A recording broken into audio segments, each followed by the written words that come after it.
AI agents are changing the way we work, but only less than 20% of people know how to use them as interfaces. This means that they are only using it to generate text or answer questions. My startup is in the optimization field, and I use AI agents as interfaces. They connect different tools, automate decision making, and optimize complex tasks. Wait, are you fucking kidding me? You gave your AI permission to overwrite code in the internal file system? Having an AI agent as interface in your application means that instead of running queries or writing code, you let AI agents like DeepSeek or ChatGPT or Llama take over and do that for you. I also give them UI control and planning and optimization capabilities. So in this video, I'll show you exactly how I do that, including a real coding demo that I'll integrate AI agents as interfaces in my applications. Most people see AI as a chatbot, but I use AI as a bridge between different systems, letting it interact with databases, optimization models, and real-time data sources. Here's how it works in my application. It filters and structures information. This means that instead of manually searching for the right data, I let AI extract and organize the relevant inputs. It optimizes workflows for me. AI runs different optimization models that I designed, and they are acting as an API and compares the results and finds the best solution based on the constraints that I have. It also automates the tasks that I have. So whether it's scheduling or allocating resources or fetching real-time data, AI does the heavy lifting for me. It also can interact with IoT devices for me. This can be different in your application and your use case. So this means I don't use AI just to generate text. I use it to think and act. If you want to get into the details of this matter, I actually have a publication on it, and you can read it, and I will provide a link in the description. In there, I explain everything about my first product of my startup. So now's the time to talk about what shapes an AI application so that we can code it. It's not just the AI models. Those are part of it. It's the ecosystem around these AI models. The APIs, databases, the solution that you're providing, which is for my case, optimization models, and ultimately your user interface. The APIs are basically allowing the AI to interact with external resources or pull data in real time or make decisions. And databases are providing you with a storage that ensure AI can retrieve and analyze relevant data efficiently. For my case, optimization models enhance decision-making processes, and my user interface is the front end where the user can interact with the AI and get answers or optimizations from it. Okay, let's start coding. If I want to give you an example of an AI agent as an interface, ChatGPT is the best one. Here is how. I'm asking write a simple inventory optimization code in Python and open canvas. This open canvas asks the LLM to understand my intent and change the UI based on that. So what is going to happen is that the LLM is going to get this query and open something like this, change the UI and the status of its application based on my request. This is the same functionality I want in my applications. I want to be able to do the same thing based on the LLM and user request. So let's get to the code.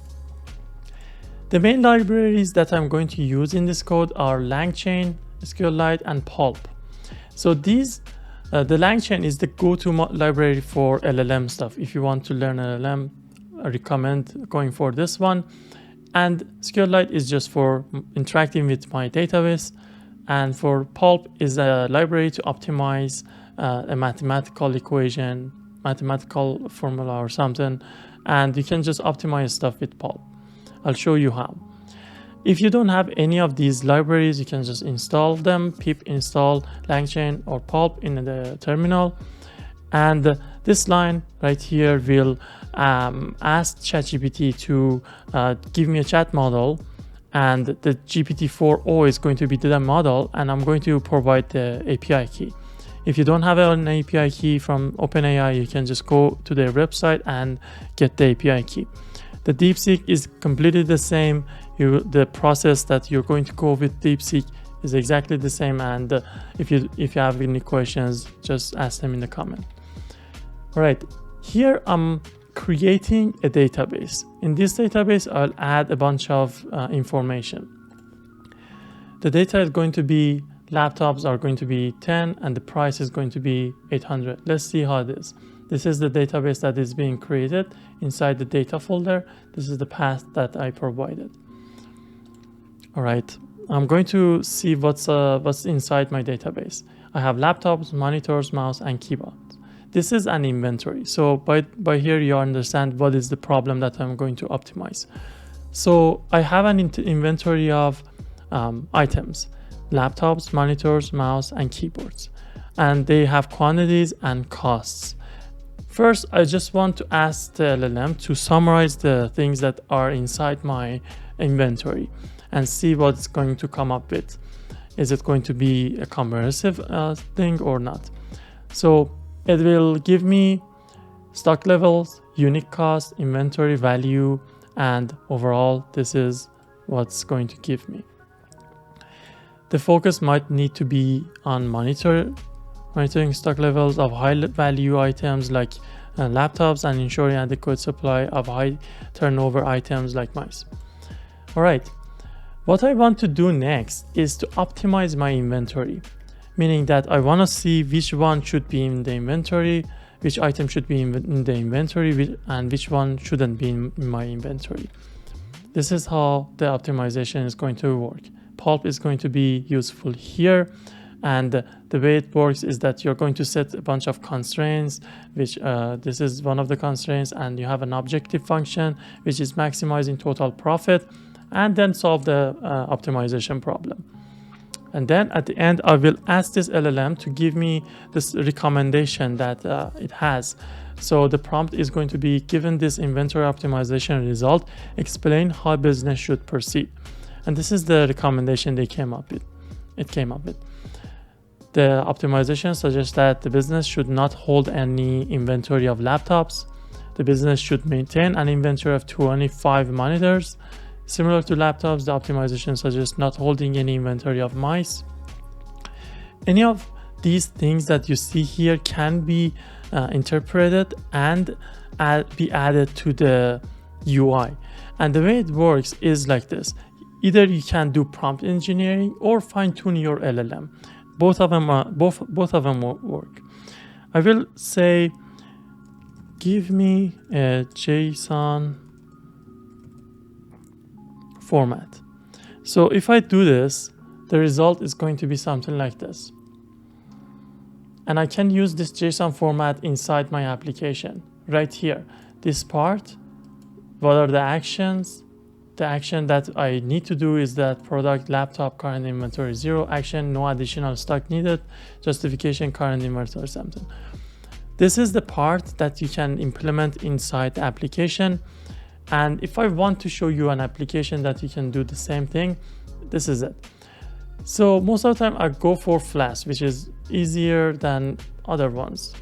You can go for Fast API or any other one like Django, but I prefer Flask.